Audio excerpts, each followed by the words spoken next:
presentation on the Epic of Gilgamesh. The Epic of Gilgamesh was approximately created during the early to middle Bronze Ages of Mesopotamia, which was by historical estimates from around 2100 to 1700 BCE. Most academic historians believe that there was a real king named Gilgamesh of the Mesopotamian kingdom of Uruk, located on the southeast section of the Euphrates River, and was believed to have existed sometime in the time frame between 2800 and 2500 BCE. The region known as Mesopotamia is a very lush and fertile region along and in between the Tigris and Euphrates rivers, located primarily in what is today Iraq. The region was made up of various city-states, like Uruk, which competed with each other over conquest, trade, and access to geographic resources. The primary languages of Mesopotamia at the time were Assyrian, Babylonian, and Sumerian, although they were colloquially known as the Akkadian language. Akkadian was the language used in the creation of the Epic of Gilgamesh and was etched into cuneiform tablets made up of clay or limestone by chisels known as a pointed stylus. Here are some main themes throughout the epic. At the beginning of the epic, Gilgamesh has become a force of chaos. The gods respond by creating Enkidu as a counterweight to Gilgamesh. Gilgamesh stops suffering on his people and briefly embraces the order. However, Gilgamesh puts the world out of balance again when he slays Humbaba. Then the gods retaliate by sending the bull to rebuild the order. Enkidu and Gilgamesh are best friends. Enkidu protects Gilgamesh, fights at his side, and urges him to be the greatest. As he dies, Enkidu initially curses everything that took him away from the wilderness. However, reflecting on his friendship with Gilgamesh makes him realize that the suffering was worthwhile because he had a friendship with him. Through his friendship with Enkidu, Gilgamesh learns to value other people and eventually becomes a great king instead of a tyrant. From the opening of the epic, Gilgamesh attacked and defeated the young men of his kingdom. He seeks opportunities to prove that he is strong and undefeatable. He wants fame. When Gilgamesh meets Enkidu, his first instinct is to test him in battle. As Gilgamesh and Enkidu later prepare to seek out Humbaba and challenging him to battle, Enkidu is focused on the difficulty of the coming battle, but Gilgamesh urges him to think about how future generations will praise them even if they die. Gilgamesh is focused on his legacy. How he will be remembered is more important to him than what he does. The most prominent fear in this epic is the fear of death, which becomes especially pronounced after the death of Enkidu. This propels Gilgamesh on a desperate quest for immortality, highlighting his fear of dying.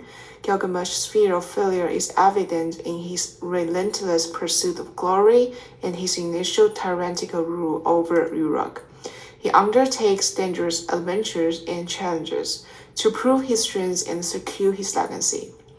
This fear drives him to assert his power and dominance. After the death of Enkidu, Gilgamesh is afraid of death. He decides he must avoid suffering Enkidu's fate. After Gilgamesh's quest for immortality fails, he accepts a new kind of immortality, the one that comes from being a builder of great cities. Gilgamesh realizes the inevitability of physical death, but he can be eternal in a different way. By creating the tablets, the art that tells his story, he will be remembered through the century. The Epic of Gilgamesh is one of the earliest entries in this conversation, which is still occurring in literature today.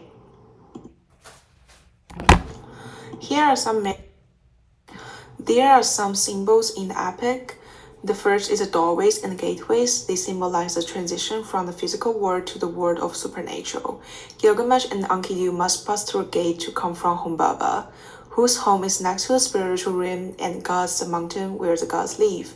When the bull attacks the city, he opens up a crack in the earth and becomes gateways to the underworld. Before he dies, Enkidu has a vision in which dying is entering the house of the dead. The transition from death to life is compared to a doorway. The second symbol is the water. In Mesopotamian culture, water was a symbol of life. The Tigris and the Euphrates brought desert to life and allowed cities to grow. Enkidu is created from clay and water. The secret to eternal life is found only on an island, surrounded by waters. Water is a symbol of death and rebirth. because it can both kill and revive. The sea in the Garden of the Gods is referred to as the waters of death. It is implied that if Gilgamesh so much as touches them, he will die. The flood brought death by wiping out humanity, but also rebirth as the survivors spread out and started new cities. Monsters symbolize adventure. Gilgamesh and Enkidu's battle with Humbaba. The bull is also an adventure. While the cities symbolize the order, tradition, and law, monsters, by their very nature, are outside its control. When there are monsters or people are compared to monsters, it is because they have stepped outside the careful walls created by tradition, order, and stability. Enkidu is outside the control of city, and so he appears to the trappers as monsters. The city symbolizes order and maintaining the right order of the things. Because the city symbolizes rules, safety, and comfort, the heroes must leave it to suffer and grow. Leaving the city means embracing change and uncertainty. Returning means embracing order and certainty. In the Epic of Gilgamesh, we are able to get an understanding of the Mesopotamian view of the afterlife and their views of human mortality. We can see the netherworld, the place of the afterlife, described as a dark place with people clad in feathers and overall suffering throughout the netherworld. The netherworld is presented as an unsettling place, as a place people do not want to be. We see the netherworld described as this when Enkidu describes the underworld from one of his dreams. The separation between the living world and the afterlife is vividly depicted when Gilgamesh embarks on his journey to the netherworld. As he travels to the realm of the dead, he is forced to cross the vast waters of the river Styx, which serves as the boundary separating the two realms. This highlights the notion that once individuals pass into the realm of the dead, they are forever separated from the world of the living.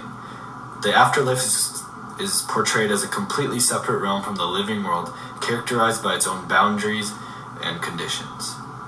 Erishigal, the queen of the netherworld, plays a crucial role in the narrative when Gilgamesh is seeking to rescue Enkidu from death.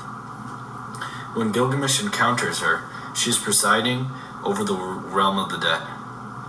Her authority as queen of the netherworld underscores the divine hierarchy and the importance of divine intervention in the matters of life and death in the Mesopotamian afterlife. This example highlights how deities and supernatural beings are central to the afterlife and shape fate and destiny of those who depart. Gilgamesh seeks to retrieve a plant that grants immortality, hoping to bring it back to the land of the living. However, upon reaching the netherworld, it is explained to him the futility of his quest. Siduri, the alewife, explains that mortality is the destiny of humankind, and immortality is reserved for gods alone. This moment serves as a time of reflection for Gilgamesh as he realizes his own mortality and the consequences of human actions and how it affects them in the afterlife.